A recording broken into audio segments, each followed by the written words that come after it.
যখন পুরুষদেরকে কারো কাছে হাত পাততে হয় তখন তাদের ব্যক্তিত্ব কমে যায়।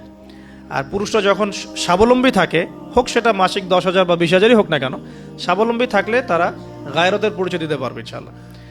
কারণ একটা কথা আছে যে ডলার টক্স, মানে ডলার বা টাকা, মানি টক্স, মানি কথা বলে আর কি। যখন আপনি সবার মানে ডিমান্ডগুলো ফুলফিল করতে পারছেন, আপনার বোন, আপনার স্ত্রী, সন্তান, শ্বশুর শাশুড়ি, আত্মীয় স্বজন, আপনি তখন সুপার হিরো।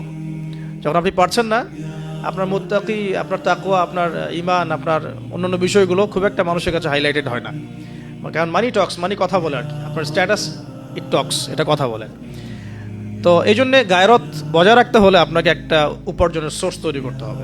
এর জন্যে আমি বলি যে সূরা ওয়াকিয়া পড়েন, চারটার নামাজে অভ্যস্ত হন, সেজদায় গিয়ে আল্লাহকে বলেন আল্লাহুম্মা কফিনি বিহালালিকা আন হারামিক ওয়া আগনিনি বিফাদলিকা আম্মান সিওয়াক। ইনশাআল্লাহ হালাল রিজিকের পথ প্রশস্ত হবে ইনশাআল্লাহ।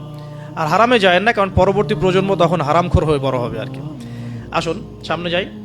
এবার বিয়েটা সহজ করে ফেলেন। করার পর স্বামী স্ত্রী তাদের মধ্যে যে সম্পর্কটা, এই সম্পর্কটা শুরু হবে 2 রাকাত সালাত থেকে। প্রথম রাতে 2 রাকাত সালাত পড়ে নেবেন, ওযু অবস্থায় সালাত পড়ে ডিসকাস করবেন জীবনের উদ্দেশ্যগুলো সম্পর্কে। ফ্যান্টাসির কারণে এমন কিছু করে যায় না প্রথমে যাতে করে সে আবার আতঙ্কিত হয়ে পড়ে। সময় দেন, তাকে টাইম দেন, তার সাথে নরম হন, কোমল হন। বিকজ একটা মেয়ে, যারা সতীসাধী মেয়ে, তারা পুরুষকে গ্রহণ করার আগে খুব ভালো করে তাদের মনের মতো একজন মানুষ প্রত্যাশা করে।